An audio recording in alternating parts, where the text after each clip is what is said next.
সুব্রত একজন সেলসম্যান। বর্তমানে সে একটি ফুডস কোম্পানিতে চাকরি করে। ইতিপূর্বে সে আরও অনেক কোম্পানিতে চাকরি করেছে, খেলনা কোম্পানি, কসমেটিক কোম্পানি ইত্যাদি। দীর্ঘদিন ধরে একই কোম্পানিতে চাকরি করাটাও সেলসম্যানদের নৈতিকতায় পড়ে। একটু বেশি অফার পেলে একটি ছেড়ে আরেকটিতে চলে যায়। সুব্রত তার ব্যতিক্রম নয়। সেলসম্যান হওয়ার একটি সুবিধা আছে, আর তা হলো সেলসম্যানদের চাকুরির অভাব হবে। বর্তমানে সে যে ডিস্ট্রিবিউশন হাউসের আন্ডারে কাজ করে সেই মালিকটা বেশ ইয়াং। সুব্রত মনে করে যেহেতু সে ইয়াং তাই সে ভালো। বর্তমান সময়ের চাহিদা ও সমস্যা সম্পর্কে সে অবগত। পূর্বের মালিকগুলো ছিল কৃপণ ও ছোট মন মানসিকতার। যদিও সুব্রতর মাসিক বেতন কোম্পানি থেকে আসে, তথাপি হাউসের মালিক ভালো না হলে চাকুরি করা যায় না। সুব্রত এখনো ব্যাচেলর, মেসে থাকে। মাস শেষে উপার্জনের অধিকাংশই বাড়িতে মায়ের কাছে পৌঁছে দেয়, কারণ তার দুটি ছোট ভাই এবং একটি বোন রয়েছে। পরিবারের বড় হলে এই একটা সমস্যা, দায়িত্বটা আপনা আপনি কাঁধে চলে আসে। লেখাপড়া বেশি করতে পারেনি সুব্রত, তাই সেলসম্যানের চাকরিটাই তার জন্য আদর্শ। সকাল থেকে বিভিন্ন দোকানে ঘুরে সুব্রত পণ্যের অর্ডার কাটে এবং সন্ধ্যায় তার ডিস্ট্রিবিউশন হাউসে পৌঁছে দেয়। তার অর্ডারকৃত পণ্যের ডেলিভারি একজন নির্দিষ্ট ডেলিভারি ম্যান ওই দোকানে পৌঁছে দেয়। অনেক সময় বড় ধরনের অর্ডার হলে সুব্রত নিজেও ডেলিভারি ম্যানের সঙ্গে থাকে।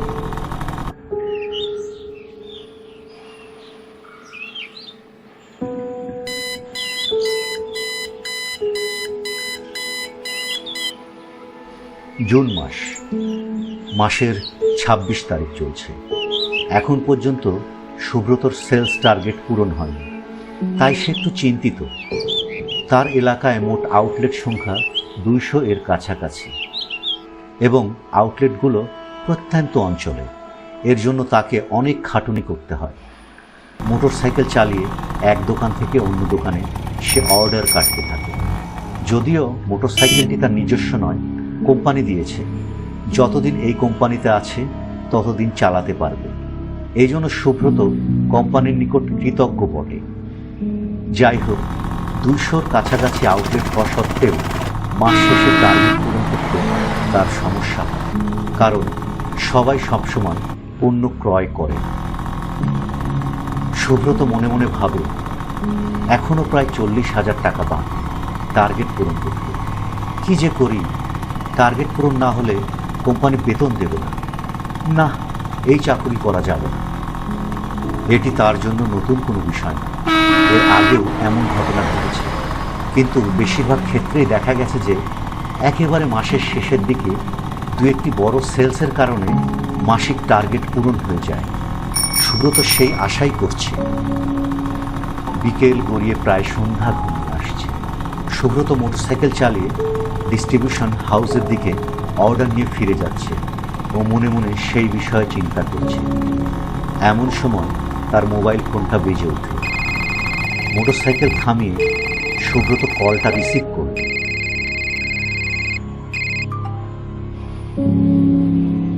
হ্যালো, কে বলছেন? আমার নাম সাইফুদ্দিন। আপনি কি বেস্ট ফুডসের সেলসম্যান বলছেন? জি বলছি, বলুন কি বলতে চান। আসলে আমি কিছু মালামালের অর্ডার দিতে চাচ্ছি। আপনি কি এখানে আসতে পারবেন? সুব্রত মনে মনে ভাবতে লাগলো, এমনিতেই অনেক দেরি হয়ে গেছে, তার উপর আবার এই মাসের টার্গেটও পূরণ হয়নি। কি যে করি। আপনার কত টাকার অর্ডার লাগবে? যে টাকার হিসেব তো করিনি, তবে মোটামুটি প্রায় ১০-১২ হাজার টাকা অর্ডার দিতে পারি, যদি আপনি অ্যাপ্লাই করতে পারেন। সুব্রত মনে মনে ভাবে, ১০,০০০ টাকা তো কম নয়। এই সেলসটা করতে পারলে টার্গেটের কাছাকাছি অনেকখানি এগিয়ে যাব। আপনার দোকানের ঠিকানাটা বলুন, আমি আসছি। আসলে এটি কোনো দোকান নয়, এটি একটি ব্যক্তিগত অর্ডার। আপনাকে বাসায় এসে দিয়ে যেতে হবে। সুব্রত মনে মনে ভাবে, এত টাকার ব্যক্তিগত অর্ডার, এর মধ্যে তো আবার ভেজাল নেই তো? আসলে এত টাকার ব্যক্তিগত অর্ডার, যদিও আমার এই প্রশ্নটা করা উচিত নয়, তবুও কিছু মনে করবেন না। আরে না, কিছু মনে করব কেন? সবাই একই কথা জানতে চাইবে। যাই হোক, আপনি কি এখন এসে অর্ডার নিতে পারবেন? সুব্রত মনে মনে ভাবে, যদি এখন না বলি তাহলে হয়তো অর্ডারটা অন্য কেউ পেয়ে যাবে। ঠিক আছে, আপনার ঠিকানাটা বলুন, আমি আসছি। সাইফুদ্দিন নামক ব্যক্তিটি তাকে ঠিকানাটা বলে। সুব্রত কল কেটে দিয়ে ওই ঠিকানার উদ্দেশ্যে মোটরসাইকেল চালাতে শুরু করে।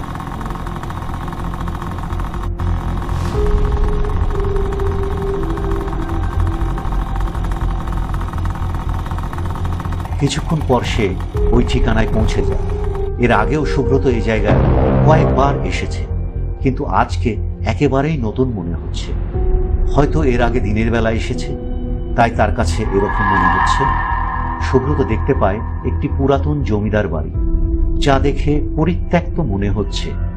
এর আগেও সেই বাড়ির পাশ দিয়ে অনেকবার চলে গেছে, কিন্তু তার কখনো মনে হয়নি যে এই বাড়িতে কেউ বসবাস করে।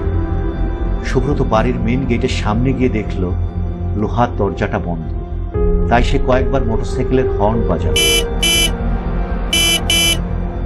কোনো সারা শব্দ না পেয়ে লোহার গেটটা খুলে ভেতরে গিয়ে বলল, বাড়িতে কেউ আছেন?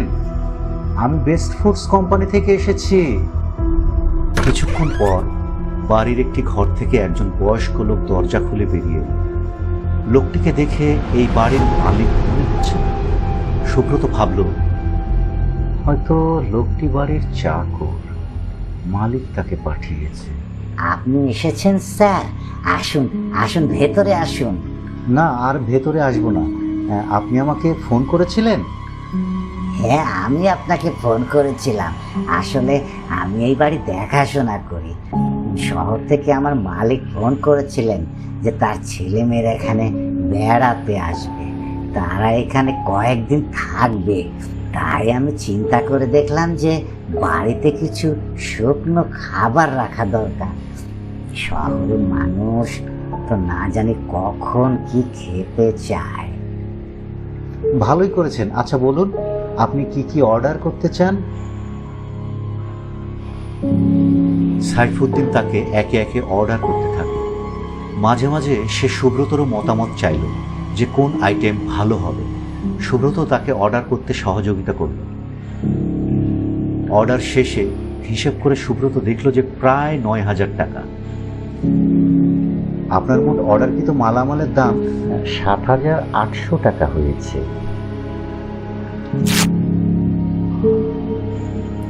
আপনি কি অগ্রিম টাকা চান? সুব্রত একটু আশ্চর্য হলো, এই প্রথম কেউ তাকে অগ্রিম দিতে চাইছে। তাই সে ভাবল, একটি ভালো পার্টি পেয়েছে। না, আমার টাকা নেওয়ার এখতিয়ার নেই। ডেলিভারি ম্যান এসে মালামাল বুঝিয়ে দিয়ে টাকা নিয়ে যাবে, আপনি তাকেই টাকাটা দিয়ে দেবেন। আপনি ডেলিভারি দিতে আসবেন না? দেখুন, আমি সাধারণত ডেলিভারিতে খুব কমই যাই, কারণ দিন শেষে আমাকে সেলস টার্গেট পূরণ করতে হয়। নইলে বুঝতেই তো পারছেন, কোম্পানি বেতন দিতে ঝামেলা করে। ঠিক আছে, যদি পারি তাহলে আমিও আসব। আসলে কবে নাগাদ আমার মালামাল পাবো? আগামীকাল। যেহেতু আপনার এই বাড়িটা আমাদের আউটলেটের বাহিরে, সব শেষে আপনাকে ডেলিভারি দেওয়া হবে। ভগবান চাইলে আগামীকাল সন্ধ্যা নাগাদ আপনি মালামাল বুঝে পাবেন। ঠিক আছে। নমস্কার, আসি তাহলে।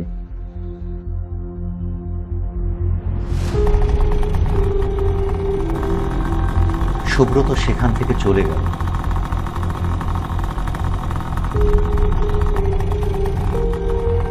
ডিস্ট্রিবিউশন হাউসে পৌঁছতে সুব্রতর প্রায় 8টা বেজে গেল।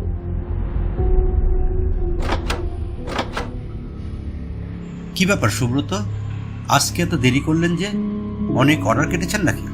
না, তা নয় স্যার, তবে এই মাসে টার্গেটে পৌঁছাতে একটা স্পেশাল অর্ডার সাহায্য করবে। Special order? সেটা আবার কি? সুব্রত ডিস্ট্রিবিউটরকে সব কিছু খুলে বলে। ঠিক আছে, কিন্তু ব্যক্তিগত অর্ডার, সে এত টাকা দিবে তো? এই নিয়ে আপনাকে চিন্তা করতে হবে না, সে আমাকে অ্যাডভান্স দিতে চেয়েছিল। তাই নাকি? তাহলে তো ভালো। দেখি আজকের মেমোগুলো।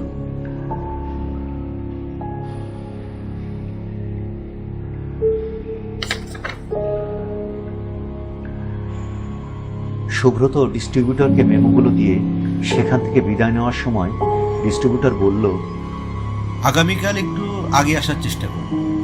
সুব্রত সেখান থেকে মুচকি হেসে বিদায় নিয়ে মনে মনে বলল, সব ডিস্ট্রিবিউটররা একই কথা বলে যে যতই তাড়াতাড়ি আসুক, এই কথা বলা লাগবেই।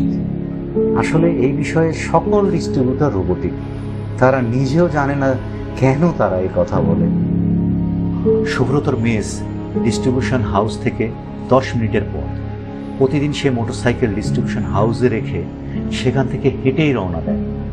কোম্পানির মোটরসাইকেল তো মেসে নিয়ে যাওয়ার রিস্ক নেয় না, যদি চুরি হয়ে যায়। হাঁটতে হাঁটতে সুব্রত একসময় মেসে পৌঁছে যায়।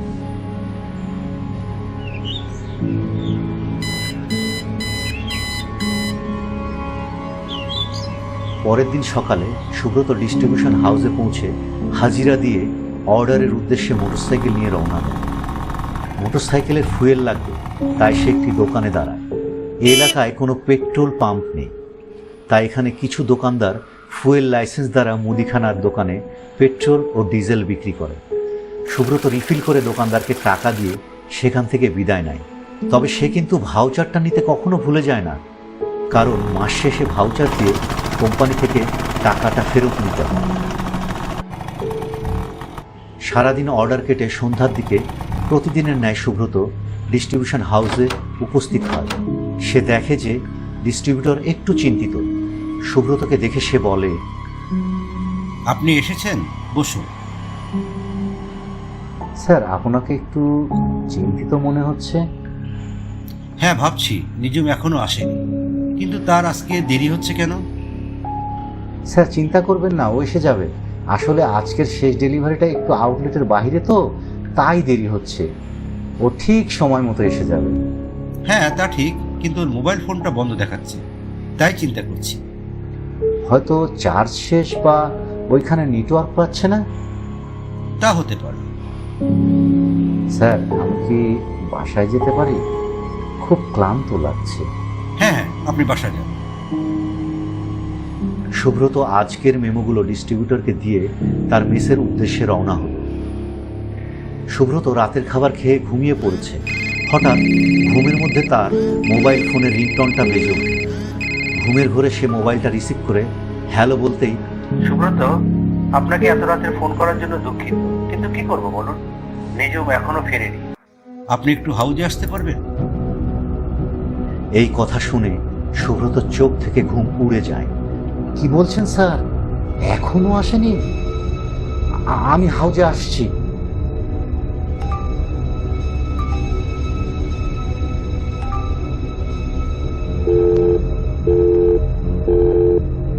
সুব্রত ফোন কেটে দিয়ে সঙ্গে সঙ্গে মেস থেকে ডিস্ট্রিবিউশন হাউসের উদ্দেশ্যে বেরিয়ে পড়ে।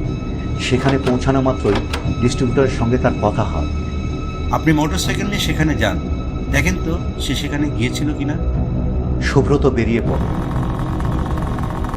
এদিকে অনেক রাত। সুব্রতর মনে ভয় হচ্ছে, তারপরও সে মোটরসাইকেল চালিয়ে সেই পুরনো বাড়িটির দিকে যাচ্ছে। গ্রামাঞ্চল, তাই শেয়ালের ডাক তার কানে আসছে। সুব্রত ভয় পাচ্ছে। এমন সময় পশ্চিম আকাশে আলোর ঝলকানি দেখতে পেল সুব্রত।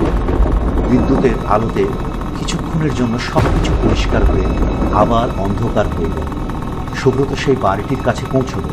ইতিমধ্যে গুড়ি গুড়ি বৃষ্টি শুরু হয়েছে। সুব্রত বাড়ির ভেতরে প্রবেশ করে ডাক দিতেই সেই লোকটি বেরিয়ে আসে।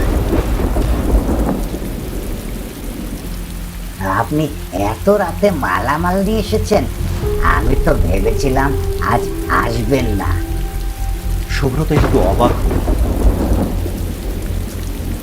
কি বলছেন? আমি তো মালামাল নিয়ে আসিনি। ডেলিভারি ম্যানকে পাঠিয়েছিলাম, তার তো আপনাকে মালামাল পৌঁছে দেওয়ার কথা। না তো, সে তো এখানে আসেনি। এই কথা শোনা মাত্র সুব্রত শরীরের ভেতরে একটি ঝাঁকুনি দিয়ে উঠল। সুব্রত মনে মনে ভাবল, আসেনি মানে? তাহলে সে কোথায় গেছে? কোনো বিপদে পড়েনি তো, নাকি টাকা পয়সা নিয়ে কোথাও উধাও হয়ে গেছে? ইতিমধ্যে পুরো দমে বৃষ্টি পড়তে শুরু করেছে। আপনি ভেতরে আসুন, ভিজে যাচ্ছেন তো, বৃষ্টি থামলে না হয় যাবেন। সুব্রত ভাবল ভেতরে গিয়ে সে ডিস্ট্রিবিউটরকে কল করে বিষয়টি জানাবে। তাই সে লোকটির কথায় রাজি হয়ে গেল।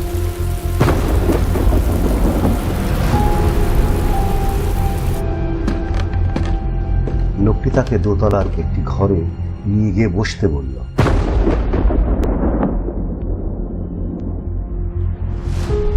যতক্ষণ বৃষ্টি হয় আপনি ততক্ষণ এখানে বসুন, বৃষ্টি থামলে চলে যাবেন।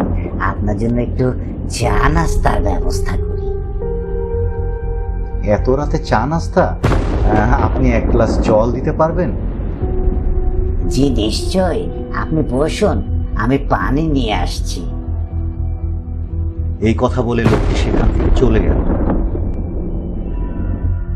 সুব্রত তার মোবাইল ফোনটি বের করে ডিস্ট্রিবিউটরকে কল করতে গিয়ে দেখে সেখানে কোনো নেটওয়ার্ক নেই। তাই সে ঘরের বিভিন্ন জায়গায় হাঁটাহাঁটি করে নেটওয়ার্ক পাওয়ার চেষ্টা করতে লাগলো। কিন্তু ঘরের কোথাও নেটওয়ার্ক না থাকায় সে ঘর থেকে বেলকনিতে এসে দাঁড়ায়।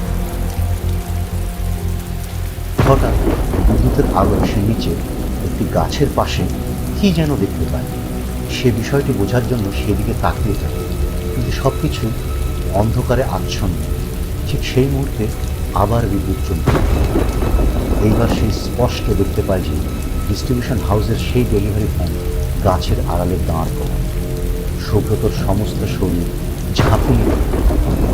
এখানে ডেলিভারি ভ্যান, তার মানে মিঠুন এখানে এসেছিল? সাইকুদ্দিন নামের লোকটি আমাকে মিথ্যা কথা বলল কেন?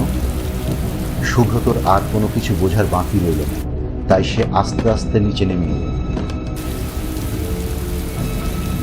সুব্রত দেখে নিচতলার একটি ঘরে আধা খোলা দরজা দিয়ে আলো বাহিরে আসছে এবং মনে হচ্ছে ঘরে কারা যেন কথা বলছে। সুব্রত আস্তে আস্তে কোনো শব্দ না করে সেই দরজার কাছে যায়।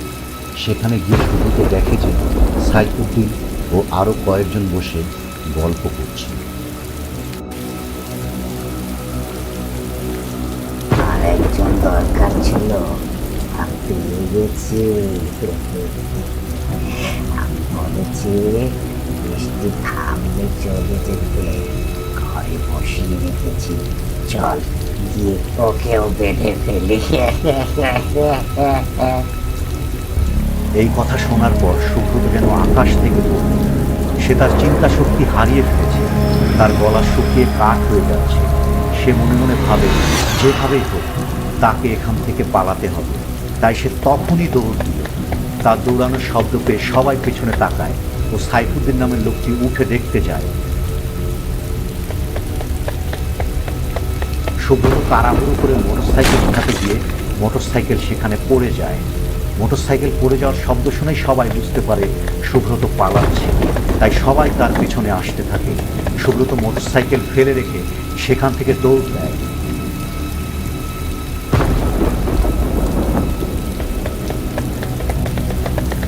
সুব্রতর পেছনে তাকানোর সময় নেই, তাকে বাঁচতে হবে।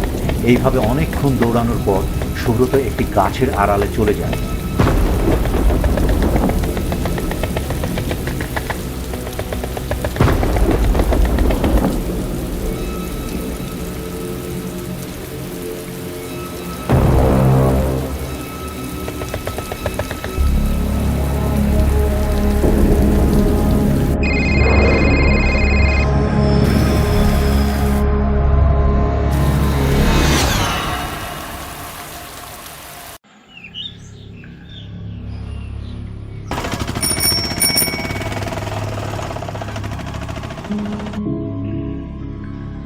যাক, আপনার জন্য আমরা একটা বড় গ্যাংকে ধরতে পেরেছি, আর যাদেরকে তারা ইতিমধ্যে অপহরণ করেছিল তাদেরকে অক্ষত অবস্থায় পাওয়া গেছে।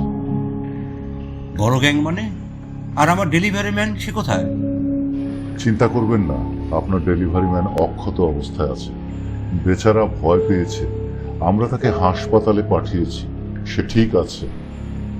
এই গ্যাংটি মানুষকে অপহরণ করে আসছে।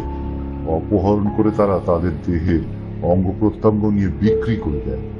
রিমান্ডে নেওয়ার পর তাদের কাছ থেকে অনেক তথ্য পাওয়া গেছে।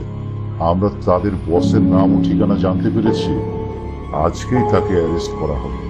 আবারও আপনাকে ধন্যবাদ। এ ধন্যবাদ আমি না, সুব্রত পাওয়ার জন্য। সে আমাকে ফোন করে এই বিষয়ে জানায়, আর আমি আপনাদের ফোন করি। এরা অনেকদিন ধরে এই কাজ করছিল। আমাদের এখানে মিসিং পার্সনের অনেক এফআরআই আছে, যা এখনো সুরাহা হয়নি। হয়তো এখন এই বিষয়ে জানা যাবে। সুব্রত, ধন্যবাদ আপনাকে।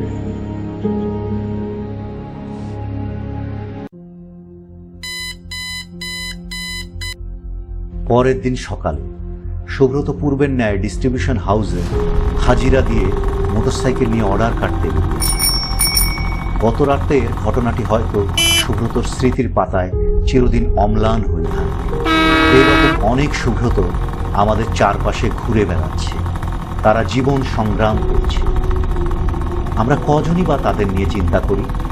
আমরা হয়তো সুব্রতর কথাও মনে রাখব না, কারণ সুব্রত একজন সেলসম্যান।